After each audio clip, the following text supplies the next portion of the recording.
Hey, I'm Huntley Ritter, and this week on The Outfitters, I've brought the F-150 FX4 to the timbers at Chama for a once-in-a-lifetime hunt for Rocky Mountain elk.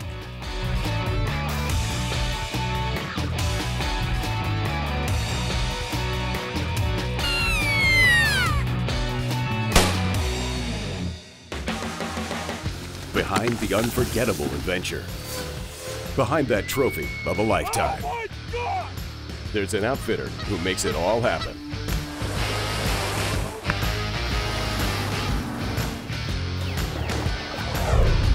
Join our dream team of veteran hunters and anglers crisscrossing North America to find the hardest working men and women in the outdoors. This is The Outfitters.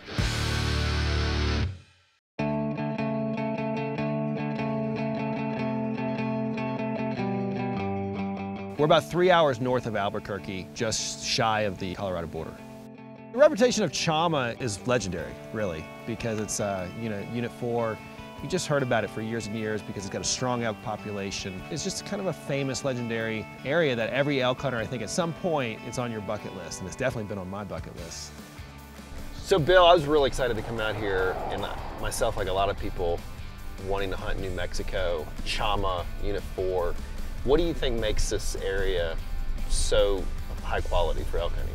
You know, food, number one. There's plenty of food and good cover, and it's just good habitat for them. And of course, we're right here in the Chama Valley, and we got a bunch of high country all around us. And so not only do we have the pleasure of seeing our resident herds grow in population, but we also see a continuing growth of the migratory pattern from the high country coming down through here. Oh, you know, I've always had ambition and a dream of owning a ranch in the West. And being a lifelong hunter, I obviously wanted the ranch to contain some wildlife. My wife and family supported this dream of mine for many, many years. It never really had a dream or a vision of being an outfitter. That was never really a part of it. And when we started looking for a ranch, we found our way to the timbers.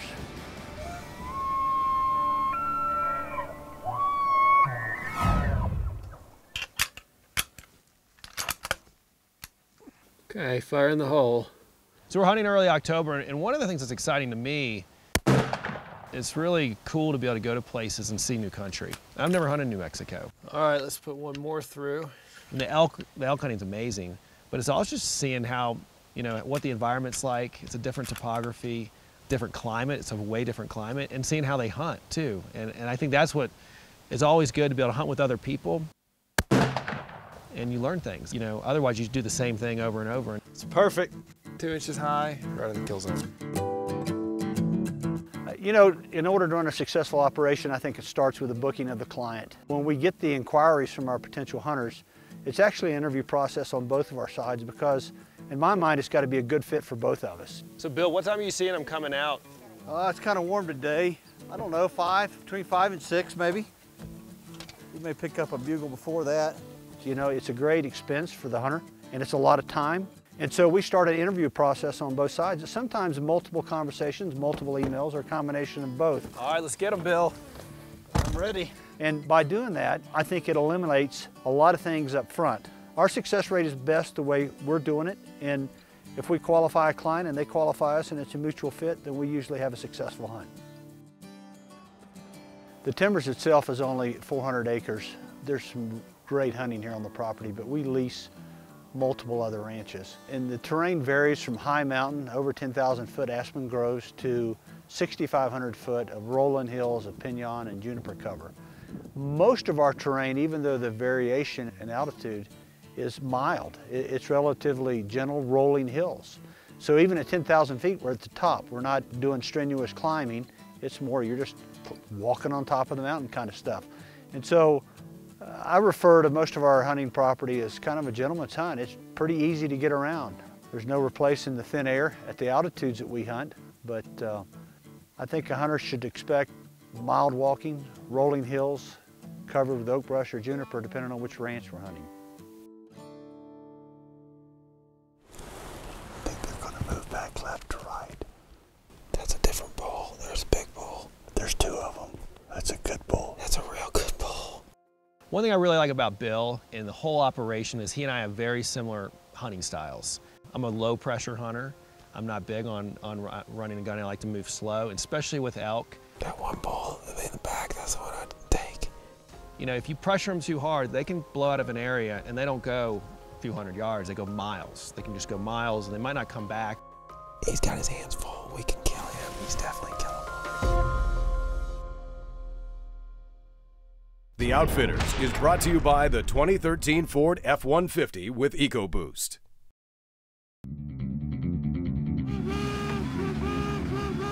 Today we're talking here in Chama, New Mexico. It's in northern New Mexico. Most elk hunters will identify with the name of Chama. It's been famous. It's Unit 4. It's got a long reputation of wonderful hunting and great bull elk. Bordered by Colorado to the north and the legendary Jicarilla Apache Indian Reservation to the west, Unit 4 is smack dab in the middle of elk hunting heaven.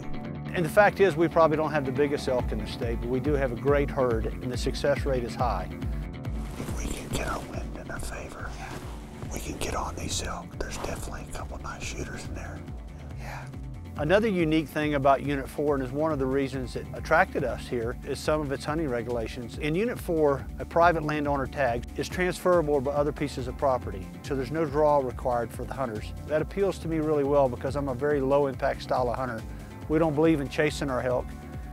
You know, having not had the opportunity to hunt with Huntley before, it was pretty easy to tell right away that we had similar hunting styles. They're not. The wind's shifting again. Yeah, because he stopped bugling. They all bunched up. Yeah, the wind keeps shifting on us. We need to pull off these elk and they'll be right here in the morning. Totally agree. Totally agree. Good bull in there. We can get him tomorrow. Yeah. You be able to sleep tonight? Yeah. A little bit. What we have tried to do is say, we got to hunt smarter and we got to keep these elk confined into smaller areas. And so by not over harvesting, by selective harvesting, and by not hunting too hard, we see our elk herd growing each and every year. A lot of hunters, including myself, would have been tempted to really pressure that situation we were in, and the wind was not in our favor. So it's really fun to hunt with somebody that you're in unity with and not justifying every move or strategy decision you make when you're in elk country. One of the things that came in really handy on the hunt with the F-150 was we were wrapping up a day. There was another hunter in camp who got a bull down and they needed some help. Y'all ready? What's different from elk hunting and other parts of the West to here is they take the elk out whole. 95% of the time they're taking them out whole. Almost like you would on a whitetail hunt, which is sort of unheard of. I've never done it. Normally we're cutting them up, quartering them up, or boning them out. There we go.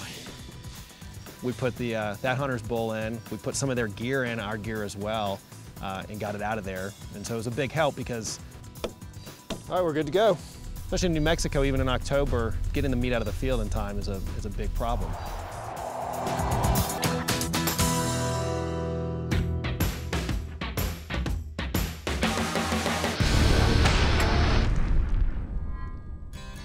I brought an F-150 FX4 up here, and I told Bill we were going to be hunting with it. I think he was a little skeptical, to be honest. He didn't say anything, but you know, they use all Super Duties here. He's a big Ford fan.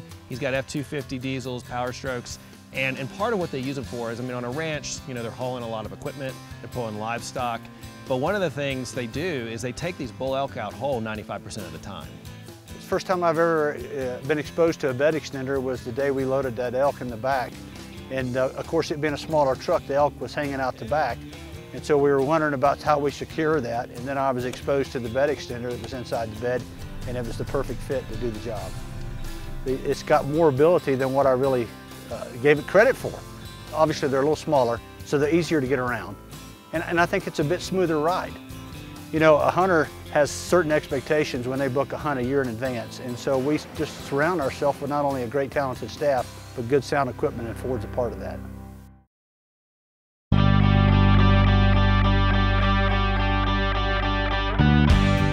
The outfitting business has turned out to be a really fun part of my life. Because of some of the other things that I do, there's a lot of stress involved. I've tried to find the correct balance of putting enough business in the outfitting business to make it successful and make it different. When we bought the timbers, we looked at it and said, you know, the real opportunity here is to run an operation. We kind of seen the timbers at that point had the potential to be not only an operational big game hunting, but a destination big game hunting. We thought we could do things a little different and do things our way. We're originally from the South. We're Southern people, that's who we are. And so the thought of the lodge and its grandness about it, my wife's touch to bring it to her life, and then adding some good Southern hospitality, we just agreed one night mutually, we ought to try this in the outfitting business. So we built the timbers from the ground up from an outfitting standpoint. It was an existing structure, and that took place in 2005. It's been a real balance, but I got to tell you, some of my greatest days of the year are either holding my grandkids or being out in the woods hunting.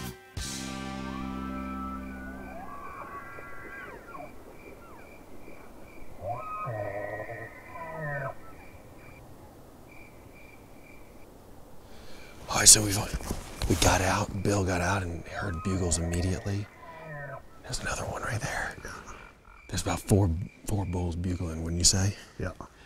So we gotta go up on this hill and glass them and then Check our wind. See what the wind is? Yeah, Okay. absolutely. Huntley and I had some sightings, and it started to really develop a comfortable feel with his sportsmanship and just how he handled himself in the woods. And so this particular morning when we got out and we parked the truck, we knew there was elk close by. And before we could really get our gear ready and on our backs, we started hearing some bugling. And not just from one elk, but there was multiple elk. We could hear 4 different bulls bugling down to our right. We could hear 2 different bulls bugling to our left. The elk were out in a big open area, and they're feeding, rutting, and they're slowly going to make their way up into the timber where they were going to bed. So we had to somehow cut around on them. With elk, as most people know, you got to get ahead of them, right? You can be the best caller in the world. You're not going to call elk backwards, right? And especially when they're in a herd, you got to get in front of them, and you got to be where they're wanting to go. And then at that point, you can work them. All right, some of these elk were here bugling. They're on a surrounding property owner's property. The neighboring property line is right here, but I'm picking up some light colored animals in front of us, and I'm pretty sure it's bulls. We need to check them out. So yeah, the bugles over there, those are on the ranch. They're Okay. definitely on the ranch. But the ones we're hearing down here. Right, or not. Okay. It's all okay. part of one herd. Checking this wind, it's against us. Yeah.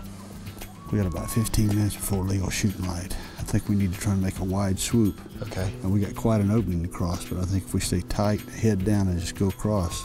When we get down there, is there some better cover so Yeah, we can you see try that to get light, up? yeah, that light brush down there. There's Yeah. actually a ravine right in there. We'll use this draws and ravines in our favor. Okay. And so as we started moving down to try and get a visual on them, it was downhill and they were in a valley, and we got into a wind situation instantly. And so we tried to put in the wind in our favor, and as we were doing that, more daylight was arising, and we realized that we were surrounded by elk. And there was bulls in just virtually every location. And I know it was going through my mind, and I can only assume Huntley was thinking the same thing, but my God, which one are we going after? What we need to do is we need to get down to that clump of trees. And if we can stay tight and move across there quickly, we can start getting into some more cover from that. Move up? Yeah. Okay. Okay, you ready? Yeah. Okay, let's go. And then it got to the point where I glassed again, and I had to make an instant decision to make a real gutsy move, and we crossed probably 500 feet of real low sagebrush. We were virtually totally exposed. And we were just kind of real tight together, one behind each other, single file, and head down, and we didn't stop to look at the elk, as tempted as we were, just trying to get across that opening, and we could get in a small ravine, we could get our breath about ourselves and reevaluate which bull we would make a plan on.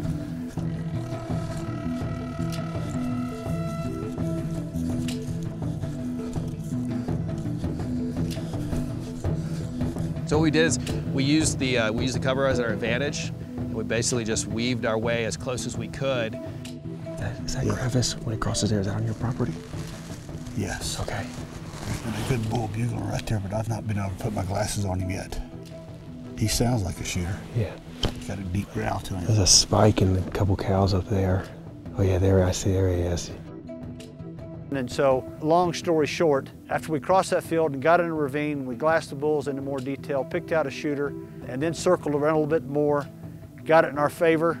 Okay, he's moving. He's moving to the left. Yeah, there he is. Okay. Huntley, I think he's a shooter. I don't have a clean shot. He's definitely a shooter. Let me see if I can stop him. Yeah.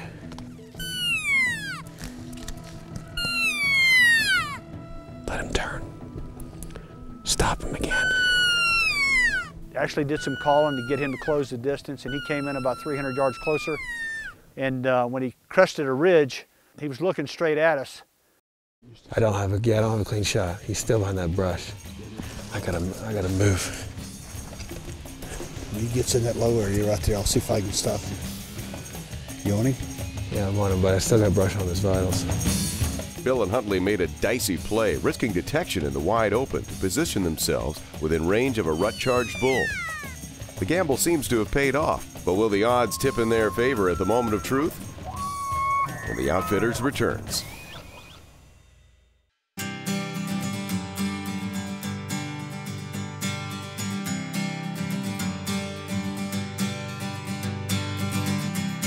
This has been a phenomenal week here at the Timbers. The hunting's been great. It's the onset of fall. The colors are beautiful. And we've had a really good group of people here.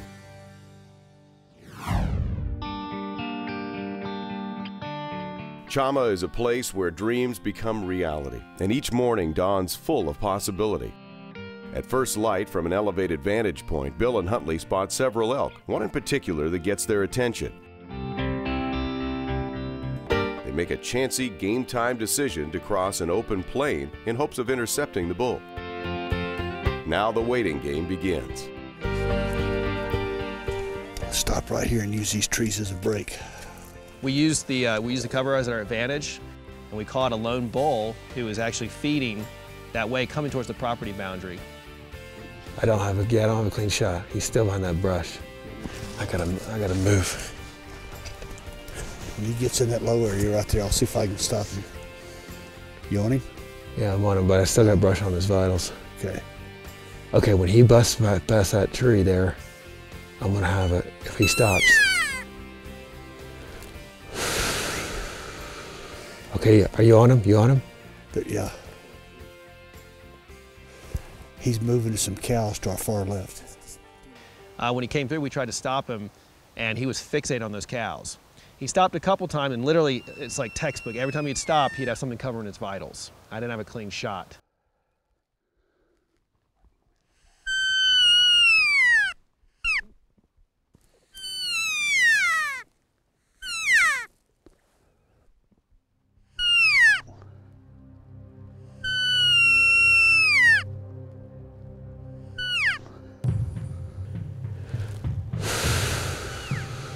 Then he would move, then he'd stop again, and then he wouldn't stop anymore, and he just kept moving and moving, and I kept going from open spot to open spot to open spot.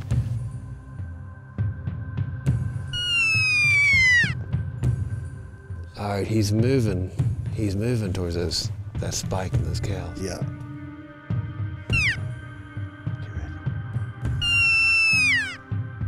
Actually did some calling to get him to close the distance, and he came in about 300 yards closer.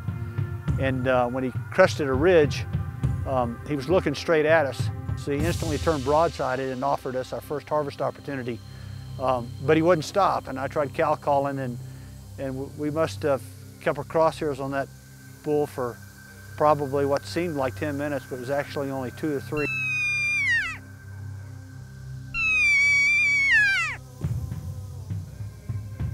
When he gets to the left side of that pole, that's your last chance.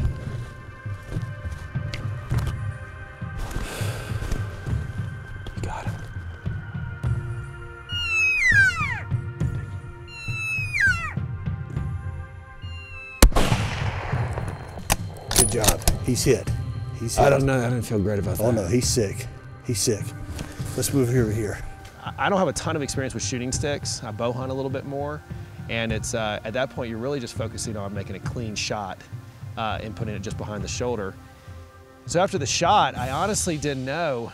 I thought maybe I missed him. All right, he's falling. Easy. All right, let's get up there. Let's go see if we can get closer on him. But Bill had been watching him. He saw a clean hit.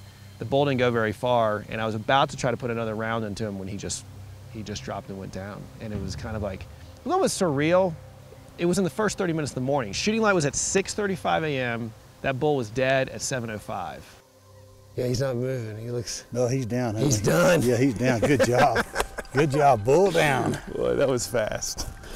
That was fast for the morning. That does not happen. That does not happen. Good deal. Good Thank you, job. buddy. Oh, you're welcome. It's really amazing. Well, I can tell you it's something that never gets old. It never gets old. It never gets old. Ever. Yeah, I can't tell you how much it means to me. And I mean, there's nothing I love more than elk hunting. Nothing. I literally spend all year just getting ready and thinking about it. And Well, it was a great hunt, you know, and then when it culminates from a nice, good, mature bull like this. And he died quickly. One shot, died quickly, yeah. For a bow hunter, you handle a gun pretty well there, Huntley. Well, I don't know if you picked it up when we were on the other side of this field. I said, we can either sit here and watch one, or we can go across that field and try to kill one, right? Team effort. Yeah. Team effort. We'll go get the truck? Yep, let's go get it.